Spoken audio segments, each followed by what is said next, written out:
Guys, we're in the fish room today and we just picked up 6 beautiful plakat bettas and we're gonna make them a new home today. All right, so we have a ton of tanks here, but right here is one of the bettas. As you can see, really good looking fish.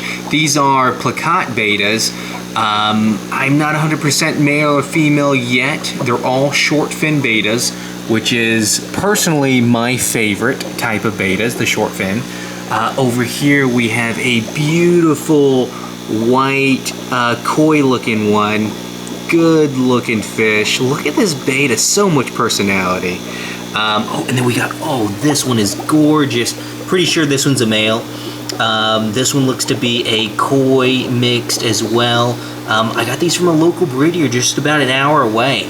Really good looking fish.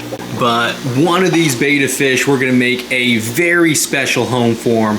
There's just one problem. This tank is looking terrible. It's overgrown with algae. As you can see, there's just a ton of hair grass, or I guess hair algae growing in my dwarf hair grass that we need to get out, and we need to figure out how to prevent that going forward. Step one is going to be to get this tank clean. Now currently we just have a single rice fish in here, and he's kind of deformed, so I used to sell rice fish, but this is one that I'm keeping for myself since he is kind of deformed and he's kind of growing on me. I like him. This is a filterless shallow 5-gallon fish tank. I do have a heater in there though, since I'm going to be keeping tropical fish in there, but it's just covered with algae. I let this one go and I shouldn't have. So we're cleaning it up now. The way I like to take all the algae out is one manual removal with a fork. I think that's easy. You can also use a toothbrush, but then after that, I'm also going to trim the hair grass as well, and that will help get out just about all the algae. Next, what we're going to do is, before we do the water change, I got most of the algae out. There's still a ton in there. So what I'm going to do is actually trim all of this and then pull more out and then do a water change.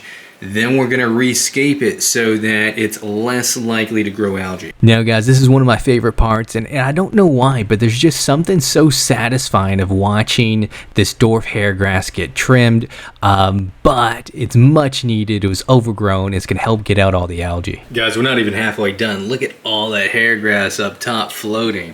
We got a little bit more trimming to do. You know, the toughest part about maintenance in your tank is just starting. You know, it's like, I don't want to do this today. But once you start, like, it's really therapeutic and it's kind of contagious. Like, you just get all these ideas and you just start working a different scape. And before you know it, you have a brand new, beautiful creation. All right, we got like 90% of the algae out. We drained it. We cut the dwarf hair grass. We took some of the stone out. Now we're going to get some new stone to put in here. I'm looking for something that kind of goes outside of the tank a little bit, because I think that looks really cool. You still see I have my little rice fish in here. Don't worry, little guy, we're gonna get you some water here in a bit. But let's go into the garage and pick out some stone. All right, so here's my Hardscape studio, and this comes in handy. So if you find yourself doing a lot of different aquascapes, if you have multiple tank syndrome like I do, and you have a lot of different tanks that you're rescaping, you know, every 6 months, every year, just because you enjoy it, you know, you may want to invest in just making your own DIY Hardscape studio. But what I want is a really simple hardscape. I'm thinking 2 rocks, maybe some rocks underneath it to kind of support, but it like sticking out of the water and kind of like going in different directions. That looks like a mountain coming out of a lake or something like that. I think that would look really cool. So I played around with a few different designs, and I think I found one that's gonna work really, really well. Now you guys are gonna hate me for this, but I ended up using the Dragonstone as a support rock.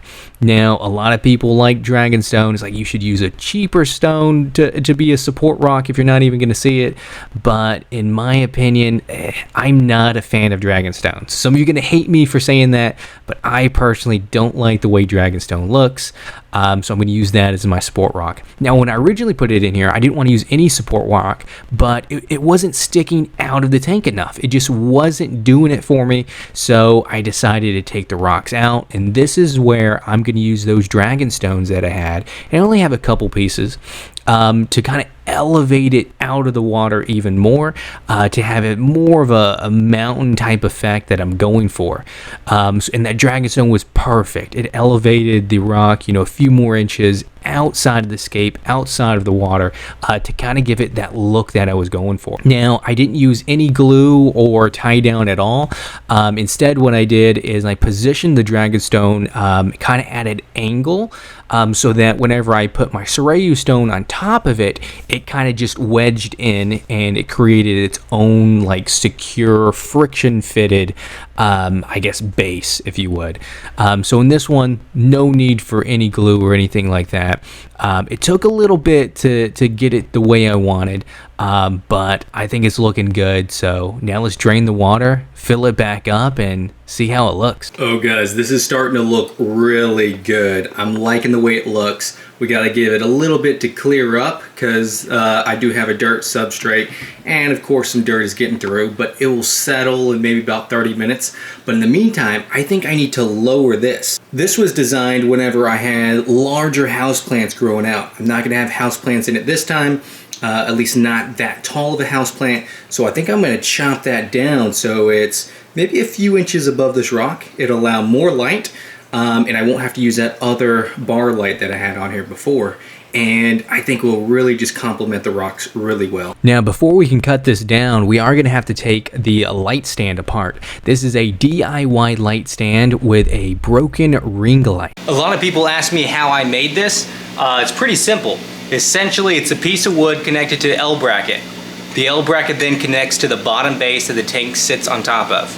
Now, the top has another L bracket so that there can be a piece of wood that extends further into the tank, and then an L bracket on top because the broken ring light that I have just sits right on. It slides right on. It has a little piece where it just slides on and it just holds it. So that's what this makeshift light holder is. I marked right here, so we're gonna go ahead and cut it. So for all the dads out there that hold on to anything just in case you can use it later on, if you have a broken light, you can figure out how to use it as an aquarium light. You can use some of your spare scrap pieces of wood in your garage or your shed, and you can put it to use with something like this. And I think it looks good, and at the same time, it uses that broken ring light that I had just laying around. Oh guys, the scape is looking amazing. We are now a couple days later and the water is crystal clear. This is ready for a betta fish. Well, almost ready. I think there's a couple more things I want to add. I think we could add some really cool houseplants just right there in the back to give it just a little bit more depth to it, and some roots that the betta can swim through. I think that'll be really cool. So we're back in the garage and we got a few houseplants to pick from. I think I may take this little mini pixie fern. This is one that I have been bringing back to life. Look at it, I can already see green growth on it, but it was essentially dried out. It's looking very good now. I may put this little guy in there. This one may be a little bit too tall for my liking. But we may put this other little viney plant. Gosh, I'm not the best with house plants on knowing what the names are, so sorry if you're looking for exact names. I don't think this is a pothos though, but it's covered in duckweed. It fell in the tank a couple times, so may have to clean that off. I think this will look good. This one's probably just a little bit too long. It'll lean over, and I don't know if I'll like the look of that. But I think those are the only house plants we have to choose from that I have growing out of tanks right now. But I think that'll do. Let's go ahead and put them in.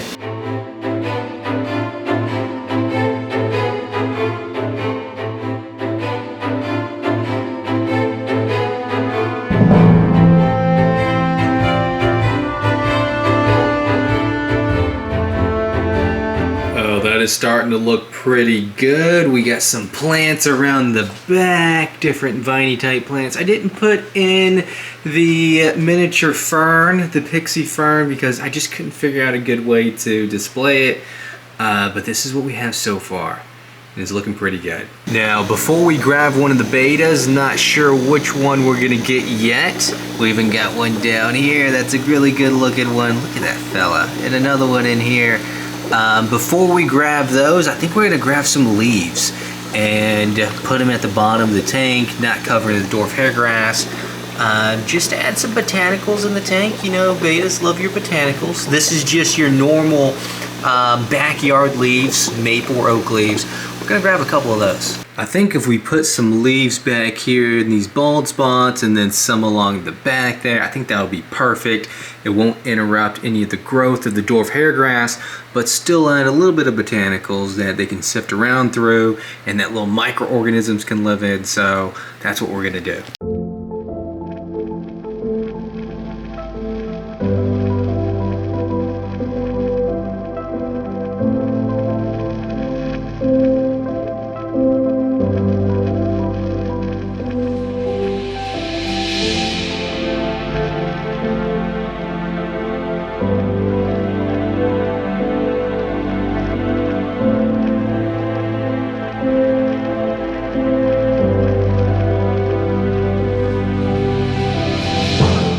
Alright guys, so we added a little bit of leaf litter in there, kind of a sprinkle, right? I wanted the larger pieces in the back just so they don't kind of stop the growth of the dwarf hairgrass, but I didn't want the front to look too manicured, so I did add a little bit of debris in here. I think it makes it look more natural.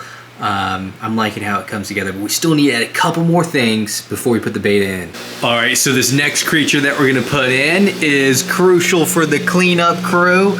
And we got a bazillion red lily shrimp. Look at them all. I got a ton here. I got blackworms in here. I got moina in here. There's a lot going on in this tank. But look at all these red lily shrimp. There's a ton of them. We're just gonna scoop up a small amount today because we're not sure if the beta that we're gonna choose is friendly to shrimp or not. So we're just gonna get a couple, try it out, and if it works, we'll add more over time. We picked up our shrimp. As you can see, we got a good bit of shrimp. We only have 5, so I got exactly 5, which is pretty cool. And if you look in there, there's some worms in here too. So these are blackworms from my blackworm culture. So a couple blackworms got in here. These are great food for your fish. So we're gonna leave them in there, dump them in the tank after we acclimate them. And the beta will be able to hunt them down later on and have a tasty snack. Alright, the shrimp have been drip acclimated along with the worms here. Let's go ahead and put them in.